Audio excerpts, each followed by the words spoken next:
Bonjour, alors dans cette vidéo, nous allons nous intéresser à un nouveau type de problème, les problèmes partie-tour. Alors, qu'est-ce que c'est que cette histoire-là? C'est parti. Prenons tout de suite un exemple. Pour la séance de gymnastique, Winona porte 13 cerceaux et Timéo porte 18 cerceaux. Combien portent-ils de cerceaux à eux deux? Alors, quelles sont les données numériques? 13 et 18. 13 ici et 18. Alors, à quoi correspondent ces données numériques? 13, cela correspond au nombre de cerceaux de Winona et 18 au nombre de cerceaux de Timéo. Et on nous demande combien est-ce qu'ils ont de cerceaux à eux deux. Alors, est-ce qu'il s'agit d'un problème avec changement, c'est-à-dire un problème où il y a un début, un changement et une fin? Non. Est-ce qu'il s'agit d'un problème où on compare le nombre de cerceaux de Winona et de Timéo? Non plus. Donc nous avons bien affaire à un nouveau type de problème. Ici, on va prendre les cerceaux de Timéo, prendre les cerceaux de Winona et les mettre ensemble. On veut les rassembler pour voir combien il y en a en tout. Alors pour cela, je vous présente un nouveau matériel qui est magnifique, qui ressemble à un poisson et qui a trois couleurs, le bleu, le jaune et le vert. Alors pourquoi ces couleurs? Parce que si on prend du bleu, qu'on prend du jaune et qu'on les met ensemble, ça donne du vert. Donc le tout, ça sera le vert. Et pour obtenir le vert, il faut à la fois du bleu et du jaune. Donc le bleu et le jaune, ce sera les deux parties. Alors ici, du coup, le 13, c'est une partie, c'est Winona, il y en a 13.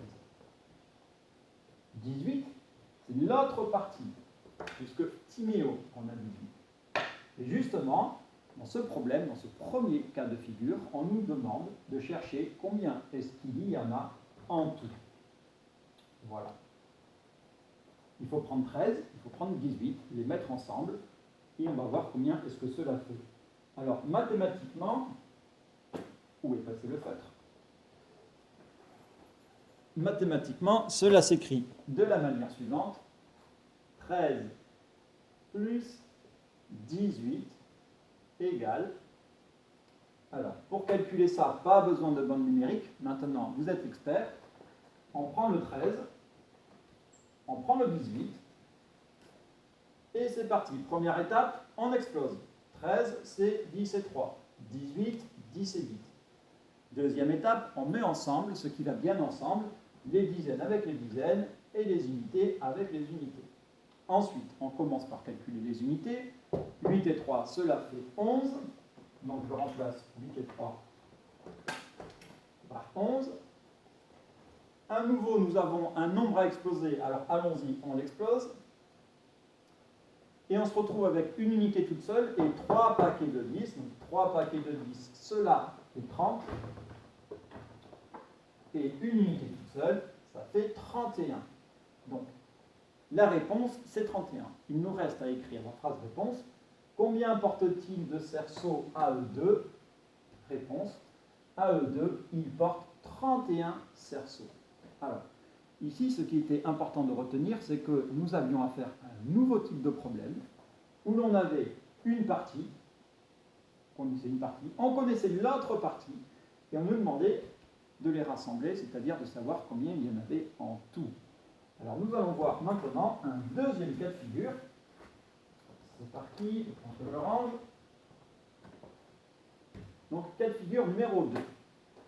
Axel et Josua ont 31 images à eux deux. Axel en a 15. Combien Josua en a-t-il? Alors, est-ce qu'il s'agit d'un problème avec un changement? Il y a un début, un changement et une fin? Non. Est-ce qu'ici, on nous demande de comparer le nombre d'images de Josua et d'Axel? Non plus. Ici, on sait combien il y a d'images en tout, 31.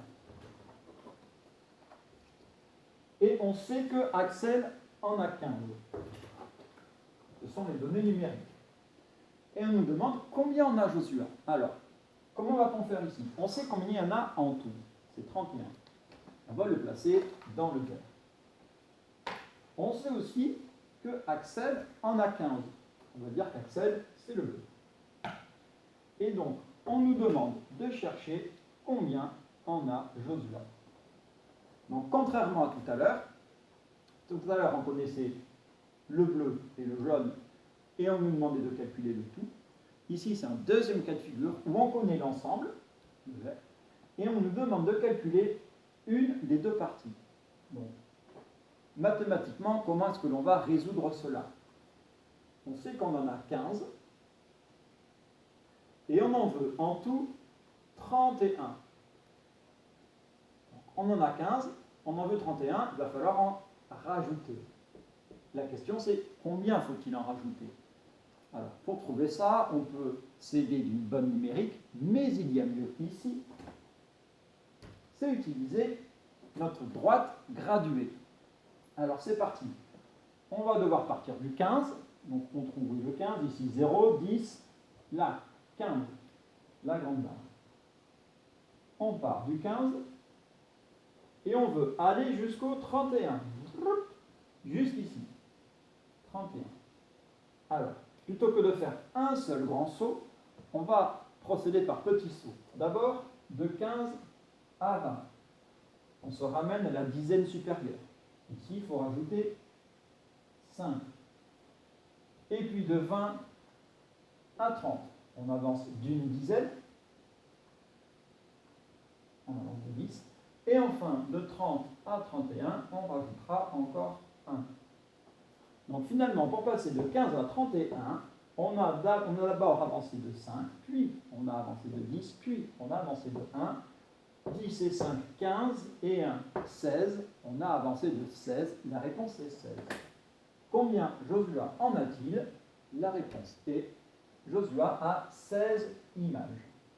Alors, plus que le problème, ici, ce qui était important, c'était de voir que c'était un nouveau type de problème, qui n'était pas un problème de changement, qui n'était pas un problème de comparaison, c'était un problème de partie tout, où on connaissait une des parties, on connaissait le tout, et on nous demandait de trouver l'autre partie.